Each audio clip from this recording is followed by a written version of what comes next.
এই উইকেটে যদি ওদের সাথে খেলতাম খারাপই তো না, আমি তো তাই চাচ্ছি।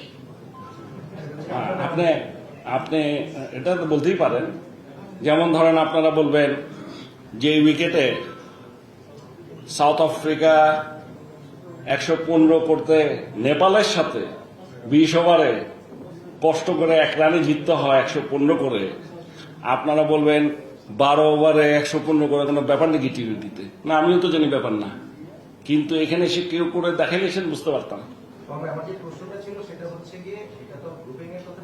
না না, গ্রুপ না, আমি বলছি আমাদের কাছে মনে হয়েছে যে এই দুইটা দল very strong.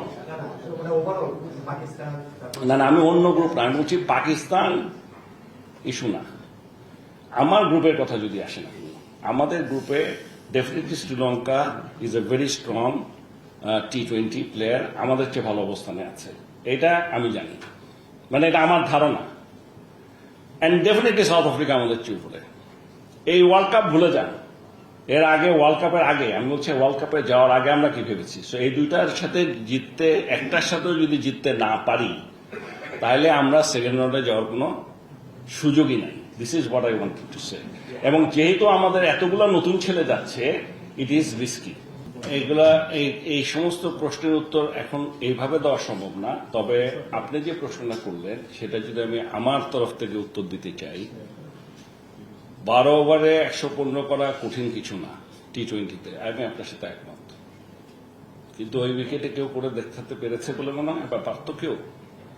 Think about Australia, আফগানিস্তানের সাথে তো খেললো তো অস্ট্রেলিয়া ওই মাঠে, কি করেছে, কত করেছে একটু দেখেন।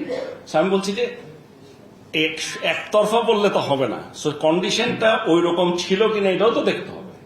কন্ডিশন ওয়াজ নট সুইটেবল আমাকে যদি জিজ্ঞেস করেন। হ্যাঁ, 12 ওভারে 115 করা কোনো ব্যাপারই না টি-20-তে, কিন্তু ওই কন্ডিশনটা আমার কাছে মনে হয়েছে ওটা হয়তো ছিল না, বাট ওরা চেষ্টা করেছে। এখন সমস্যাটা হইল কোথায়? যেমন আমি একটা উত্তর দিতে পারছি না এখন। আমি শুনেছি আমাদের ক্যাপ্টেন বলেছে যে 3 উইকেট পড়ার পর আমরা চেষ্টা করিনি, এইটা আবার অ্যাকসেপ্টেবল না। এইটা যদি বলেন অ্যাকসেপ্টেবল না, কিন্তু আমি আবার যখন খেলা দেখছি, খেলা দেখে কিন্তু মনে হয় নাই। আমি তো দেখলাম 5 উইকেট যতক্ষণ পর্যন্ত তৌহিদ হৃদয় ছিল ঠিকই মেরেই খেলছে। আচ্ছা, তারপরে যদি আপনি আসেন, তারপরেও মাহমুদুল্লাহ রিয়াদ, রিশাদ, রশিদ খানের লাস্ট ওভারে গিয়ে 6 মার থেকে দুজনে আউট হয়ে এসেছে। লুক এট দ্য শটস, কোথায় ডিফেন্সিভ খেললো? ওরা পড়ে যাওয়ার পরে সেন গিয়ে দেখলাম আমি, তখন কোন রকম খেলছে। জি বলেন।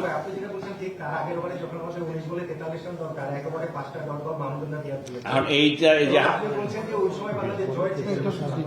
না না, আমার কথা হচ্ছে না না, আমি বলছি আপনাকে একটা যে জিনিসটা বোঝাতে চাচ্ছি, যেই মাহমুদুল্লাহ রিয়াদ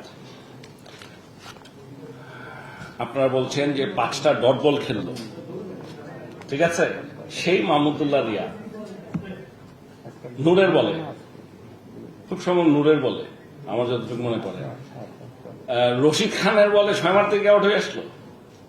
মানে জিনিসটা আমরা এখন এখানে দেখে যা মনে করছি জিনিসটা তা তো না। আমার দৃঢ় বিশ্বাস এটা, যদি আমি এখন কথা বলি নাই, যে যদি মাহমুদুল্লাহ রিয়াদ সুযোগ পেত অবশ্যই মারত। এটা হলো আমার ধারণা, কারণ আমার কাছে মনে হয়েছে যদি সুযোগ পেত মারত। আমার ধারণা হয়তো ওইখানটায় ওর কাছে মানে আচ্ছা আপনি বলেন, মারেনি তৌহিদ হৃদয়, কি মনে হয়েছে যে ডিফেন্সিভ খেলছে? ও তো ওর উইকেটটা যখন 5 উইকেট কিন্তু। আমি বলছি সবাই যে ডিফেন্সিভ মোডে খেলেছে তা না, চেষ্টা করেছিল। আসলে কি করেছে জানি না, তবে আমার মতে চেষ্টা করে যাওয়া উচিত ছিল আনটিল দ্য লাস্ট।